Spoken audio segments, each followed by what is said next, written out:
ఇంత ఐడెంటిఫై చేసి ఈ విధంగా పేరు వస్తుందంటే అది మాటల్లో చెప్పలేని ఆనందం. నిజంగా నేను అక్కడ కష్టపడింది ఏమో నాకైతే అంత తక్కువ అనిపించింది. అంటే నాకు ఆ పని అవసరం. మా నాన్న వ్యవసాయం చేస్తాడు. మా నాన్న బాధపడేవాడు అనమాట.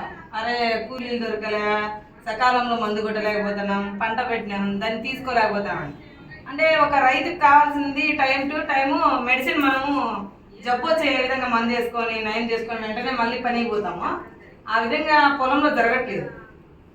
రైతుల ఆత్మహత్యలని ఎక్కువగా వింటుంటాం కదా, చెప్తా అంటాం. కానీ అందులో మాది కూడా ఒక చిన్న స్టోరీ.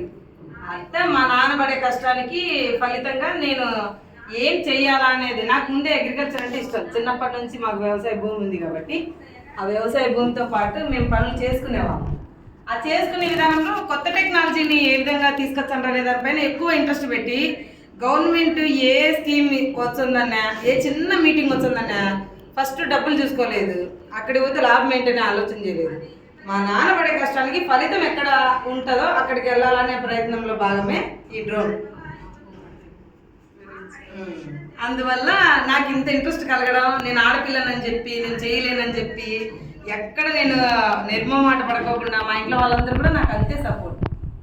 ఇప్పుడు నాకు నిజంగా సార్ ఇక్కడికి రావాలంటే సార్ ట్రైన్ అంటే ఎట్లా ఆన్లైన్లో బుక్ చేయాలో తెలియదు, ఇక్కడ మీ ఏరియాకి రావాలంటే ఏమంటారు ఊబర్ ఏంటంటే చెప్తున్నారు, అస్సలు తెలియదు. నాకు తెలుగు మాత్రమే వచ్చు, మీరు నాకు ఎవరైనా తోడుండి పిలిచకపోతే ఎంత దూరమైనా వస్తుంది సార్. అయితే ఇప్పుడు అతన్ని శ్రీకాంత్, తను నాకు కొలీగ్. ఇప్పుడు నాతో పాటు వాళ్ళు కూడా ఇంట్రెస్ట్గా ఉండరు. అంటే ఇక్కడ మీ సిటీలోనే ఉంటారు వాళ్ళు. కాకపోతే నాతో టైప్ అయ్యి చేయడానికి మేము కూడా ఇన్వాల్వ్ అవుతామంటే సరే రండి, ఎలాగో సార్ వాళ్ళు నన్ను రమ్మన్నారు. నాకు అడ్రస్ తెలియదు. నిజంగా చెప్పాలంటే తను వేరే డ్యూటీ చేస్తాడు. నాకు అడ్రస్ తెలియదంటే నా మీద ప్రేమతో తను వచ్చినాడు. మీరు చేసే కష్టానికి ఫలితం నాకు కూడా మీరు చేసే పనులు అంటే ఇష్టం ఉంది. అంటే ఒకరికొకరు ఇక్కడ నిజంగా ఒక్క మనిషి కష్టపడితే ఇంతమంది ప్రేమిస్తారని ముందు తెలియదు నాకు. అంటే నేను చేసేంత వరకు నేను ఏది ఆశించలేదు. ఫస్ట్ ఆఫ్ ఆల్ నాకు ఇది పోతే ఇది వచ్చదేమని ఆశతో పోలేదు. నా పనిని నేను నెరవేర్చుకునే ప్రక్రియలో నడక నేర్చుకున్నా. ఆ నడక చిన్నగా ఇది ఎంత దూరం తీసుకోపోయిందో నాకే తెలియదు. ఇలాంటి సార్ వాళ్ళు గుర్తించి ఆ రాజేష్ సార్ తమిళనాడులో, అక్కడ ఇంకొక సార్ కూడా ఉన్నారు, వాళ్ళిద్దరితో మాట్లాడినప్పుడు ఇలా అక్కడికి కూడా నేను వేరే మా డ్రోన్ దక్ష కంపెనీ కాడికి పోవడంతో అనుకోకుండా వీళ్ళతో మాట్లాడినా.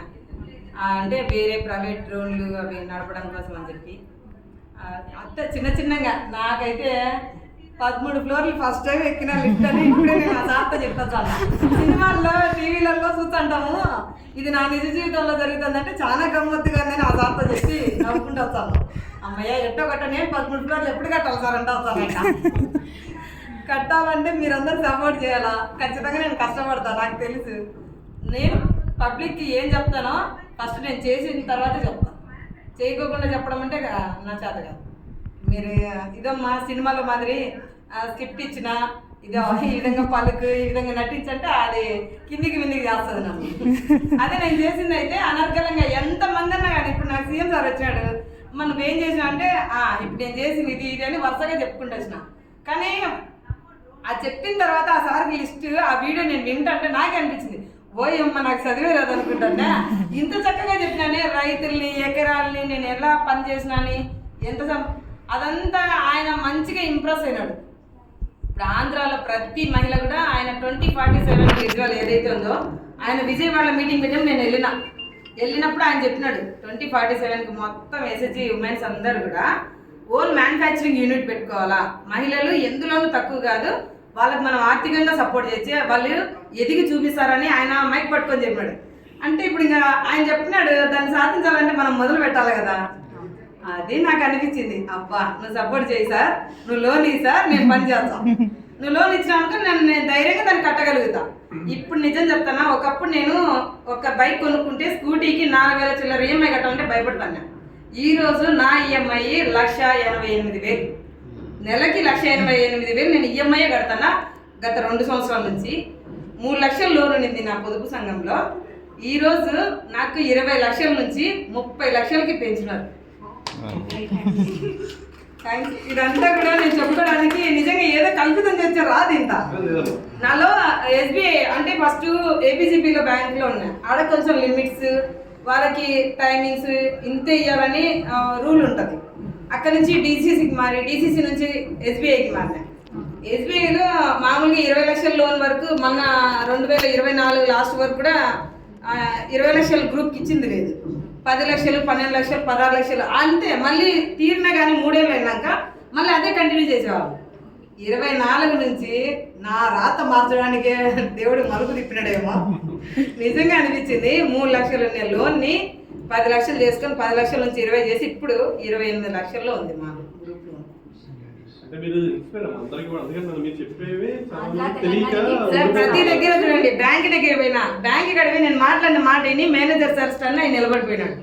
సార్ ఈ రోజు నా గ్రూప్ నువ్వు ఇక్కడ మారుస్తున్నావు, రేపు నా గ్రూప్ వల్ల నీ బ్యాంకుకే పెద్ద పేరు వస్తుంది, వెలుగు వస్తుంది. నేను వచ్చే నువ్వు నాకు ఇచ్చి చూడు, నేను ఆ పని నెరవేర్చి చూపిస్తాను చెప్పిన.